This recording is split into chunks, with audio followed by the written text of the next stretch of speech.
Santa was missing, and Ivan Ivanovich had set out to find him. Of course, Ivan knew that Santa wasn't real. The Santa he was looking for was really a man named Ed McQueen. Ed was a 250-pound biker and resident of the Pink Flamingos trailer park who went by that jolly moniker. Ed was big and powerful, with a braided ponytail that hung to the middle of his back and a beard that reached nearly to his waist. He was covered in tattoos, many of which he regretted because of their gruesome nature. They were the result of bad decisions when he had been a foolish man before he had found peace and purpose. That peace came with acceptance of a higher power, and purpose flowed from that truth. A couple years back, Ed started a small motorcycle customization business that had flourished. His unique perspective on how to make each bike a personal statement for the owner had made him wealthy, and he had chosen to accept that wealth as a gift that he was to share with others. That little life lesson about sharing his wealth came from the boldest man he'd ever met. He didn't even know the man's real name, only called him Preacher Man. He was a counselor who'd come into the prison that Ed was an unfortunate resident of, and had told him that life was not about taking, which was what had landed Ed in prison, but instead, life was about giving. What made Preacher Man bold was that he had stared directly into the eyes of thieves and murderers and told them to get their act together, to clean themselves up, to be real men who served and not wicked men who only robbed and murdered. When Ed got out of prison, he moved to Nevermore Hollows, opened his shop, and when success came, he knew that he needed to share the fruits of that success. He'd come from a poor family, one especially devoid of hope, which had played a major role in his life of crime. And he knew there were plenty of poor kids in Nevermore Hollows, and he wanted to make a difference in their lives so that they knew that while life may be hard, there was always hope. Instead of buying a big, fancy house, he chose to live among the less fortunate, which in Nevermore Hollows was the Pink Flamingos trailer park. The Pink Flamingos trailer park sat 5 miles outside of town, and it had seen its better days 40 years ago. The trailers were old, the streets were cracked and potholed, and were named after the space age that had occurred during the middle of the last century. At the entrance of the park sat a large sign that displayed 2 flamingos and the name of the park in pink and teal neon. At night, some of the letters burned brighter, and if you read only those letters, it spelled out, In Flames Trailer Park. It was the perfect place for Ed to spread hope. He gave charitably where it was needed, but understood that being given a hand up was always better than a hand out. So he would help the residents there by giving them work in his shop or around his trailer when they were able, and he always made sure to speak truth in all situations. One of the many ways that Ed spread that hope and truth was by playing Santa on Christmas Eve. He was only 35 and too young to portray the traditional idea of Santa, not to mention all of his tattoos, so he decided to present his own unique version of the jolly old elf. During the whole month of December, he would wear a red leather biker jacket with fur collar, black jeans and black biker boots, and a shiny red German biker helmet on which he'd affixed a white cue ball to represent a pom-pom. He would be seen rumbling around Nevermore Hollows on his Indian Scout motorcycle that he'd painted matte black, with a gleaming red headlight casing that was akin to Rudolph's shiny red nose, delivering toys and food to the poor families of the trailer park and the rest of Nevermore Hollows. Ed always made sure to let Ivan know when he'd be delivering presents to the kids on Christmas Eve, but tonight he had not checked in, and Ivan suspected foul play. Ed was a man who could take care of himself, but in Nevermore Hollows, even the most badass residents often fell victim to the evil entities that lurked in the dark. So, just after 9 p.m., Ivan was driving the pink and white golf cart that belonged to the park, looking for Ed. The trailers were of various sizes and colors and laid out in a grid of lanes named after people and events during the space age, such as Aldrin Lane and Gemini Circle. The good people in the park had tried to keep their trailers as nice as possible. One of the ways was that they strung up white and multicolored strings of lights around their lots. They kept the lights up all year round, but during Christmas, they would often add extra lights and festive lawn ornaments. Ivan was the park's handyman and a man of few words. He wore his gray hair in a military buzz cut, and if you asked anyone in town about him, most would say that they thought he was 50, but in damn good shape for a man that age, and seemed to have always been working at the park.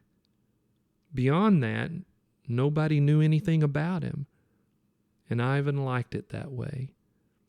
He helped keep the aging trailers in good shape and had also become the park's protector. And he took that responsibility seriously. One of the stranger things about the trailer park was that at any given moment, there may be 100 trailers, or there may be 95, or maybe even 103. If you cared to pay attention, you'd realize that trailers seemed to pop into and out of existence at random times.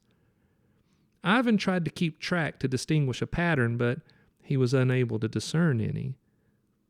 All but one of these trailers had been empty of any kind of life, sentient or otherwise. And that was a year or so back when the Brousseau sisters, 3 inept trailer park witches, had found a jar with a demon's head inside it. That had caused all kinds of problems before he had been able to take possession of the jar and hide it where no one would ever find it. So he'd learned to stay alert, always on the lookout for one of these trailers so that he could secure it before those redneck witches or anyone else could get inside and let something terrible loose upon the town. He drove down a lane toward the back of the park and noticed a glow one street over. There should be no reason for any lights shining from there because the trailers on that street were unoccupied. He rounded the corner and turned onto Columbia Lane and stopped the cart when he saw the cause of the glow. Lot 101 was not supposed to have a trailer on it because it had burned down nearly 20 years ago. Ivan had personally seen to it that the blackened husk was hauled away, and he had turned the lot into his personal vegetable garden every spring thereafter. But tonight, sitting on the lot, was a trailer. It was one of those interdimensional trailers. This one was different from all the others he'd seen over the years, as it was painted in candy cane red and white stripes. However, the white was grimy and moldy looking, and the red had the quality of dried blood.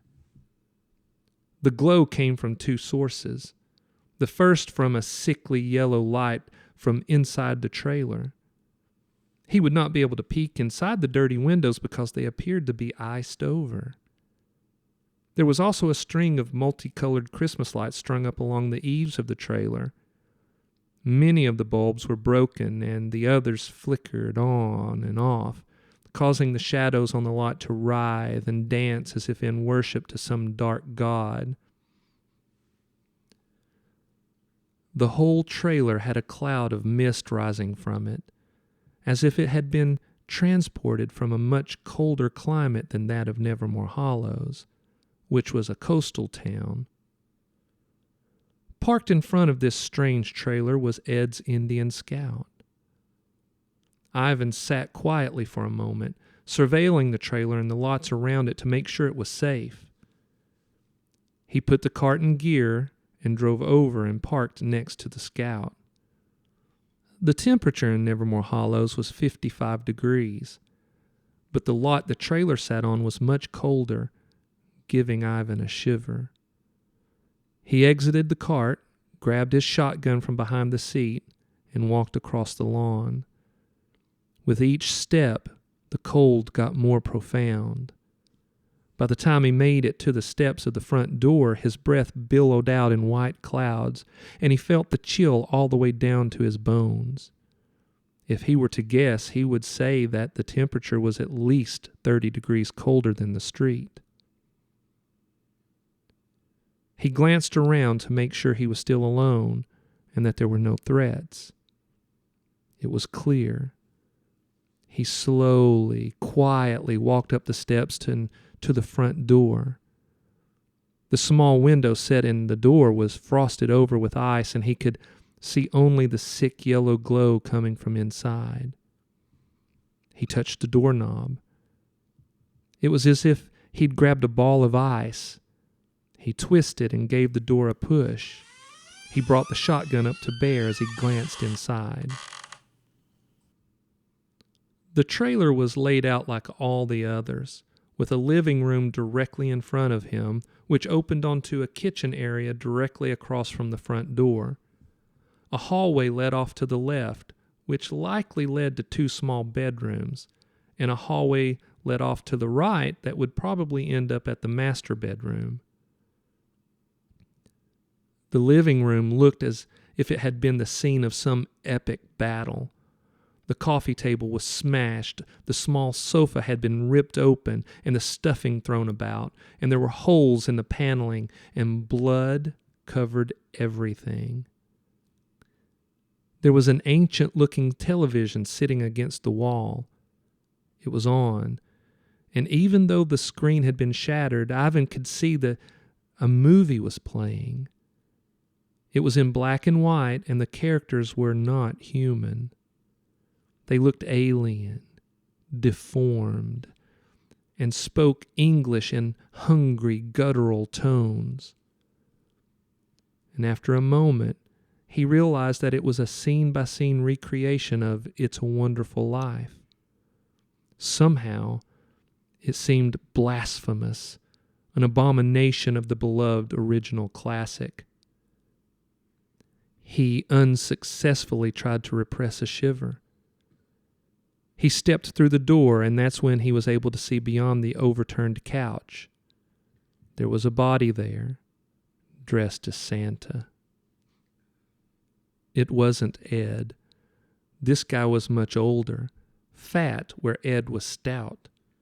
He was wearing a traditional Santa suit, while Ed's was badass biker.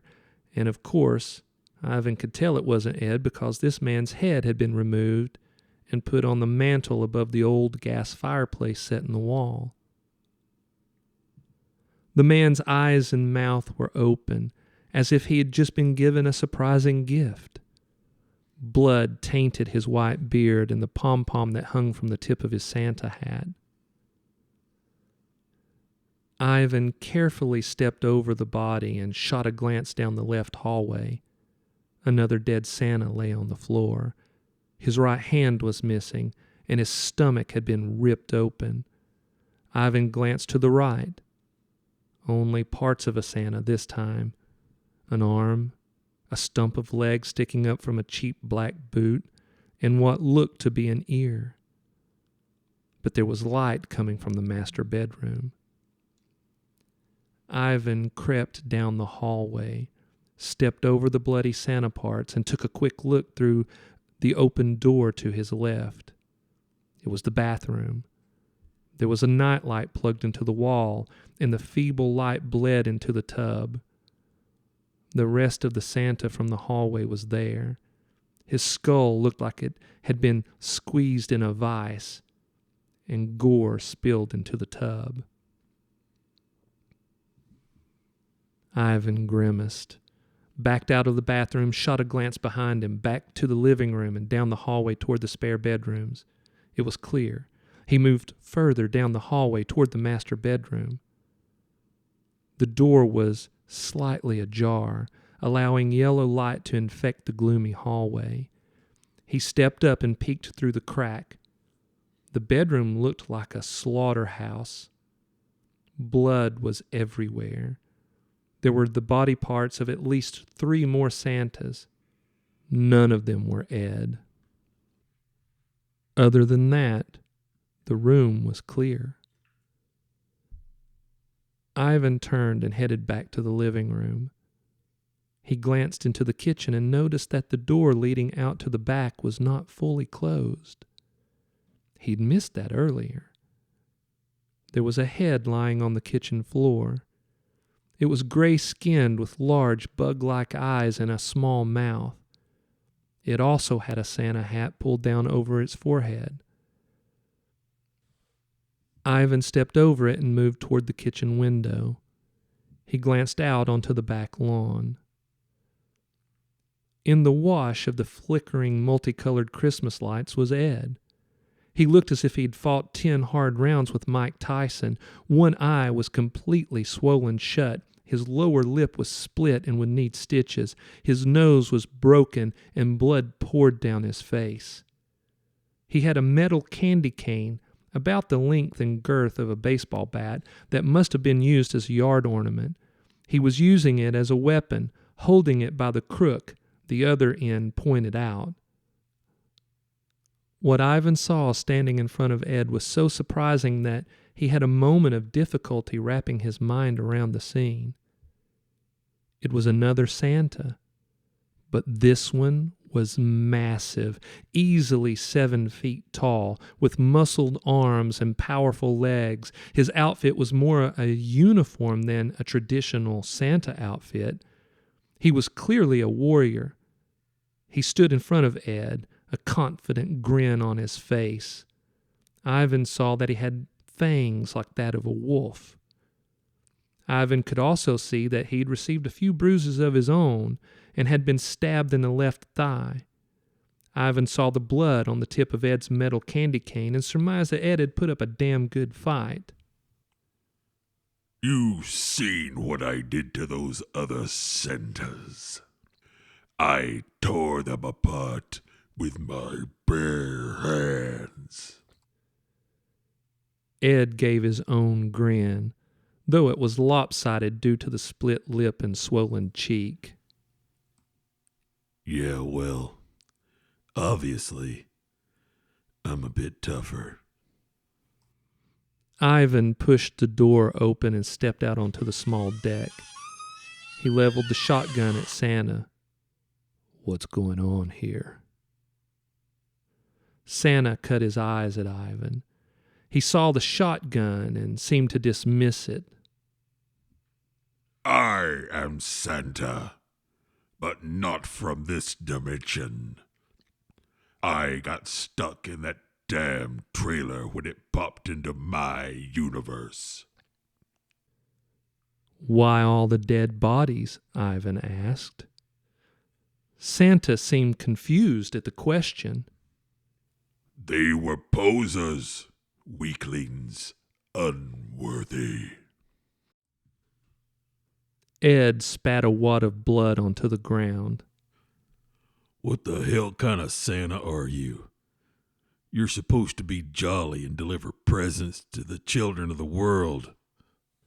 Santa cut his eyes at Ed. "In my universe, I rid the world of bad children, making more room for the good ones." Ivan walked down the steps, keeping the shotgun pointed at Santa. "You're not killing anyone else here today, especially not children." Santa gave a growling chuckle. "Who's going to stop me?" Ivan shot a glance at Ed. They locked eyes for the briefest moment. "We are," Ivan replied. Santa gave another growling chuckle. He was darkly amused. "When I'm done with you two, I'm going to stay in this dimension and kill every single child on this damn planet." "Well, that settles it," Ed said. "I don't like the idea of you killing kids in any dimension, especially this one. So I guess we gotta put you down." With that, Ed shot forward and attempted to jab the candy cane into Santa's stomach. Santa batted it away, then rammed his enormous fist into Ed's shoulder. Ed was lifted off his feet and fell onto the ground 10 feet away. Ivan stepped closer to ensure the best possible damage from the shotgun and fired. But evil Santa was so massive that the shot caused only minimal damage and knocked him back just a single step. Santa laughed as if he were having fun. Ho, ho, ho, ho, ho. He stepped forward faster than Ivan could have realized for a man so massive, and he hammered a fist into Ivan's chest. Ivan hit the ground hard, just as Ed pulled himself up and launched himself at Santa's back. He rammed the end of the candy cane under his left armpit. Santa grunted in pain, swirled around, and batted at Ed. But Ed had dropped to the ground and rolled under Santa's swing. Then he got up on his knees and rammed the candy cane into the back of Santa's thigh. Santa roared in pain and rage. He kicked back and his boot knocked the candy cane out of Ed's hands. As Ed scrambled to retrieve it, Santa grabbed him by his ankle and lifted him up. Ivan knew he couldn't fire a shot because he'd likely injure Ed, so he ran up to Santa, stuck the barrel of the shotgun against the back of the other thigh, and pulled the trigger. Blood splashed over Ivan as the buckshot tore a massive hole in Santa's leg. It must have shattered his thigh bone because Santa fell to one knee, but he still had Ed by the ankle, dangling him upside down. He swung Ed around, using him as a shield to defend against any further shotgun burst from Ivan. Ed had been able to grab the candy cane when Santa grabbed his ankle. He twirled it and stabbed it into Santa's wrist, causing Santa to drop him. He hit the ground hard, dislocating his right shoulder. Ed cried out in pain, then rolled away as his vision darkened. He was able to breathe through the pain and retain consciousness, but he was disoriented.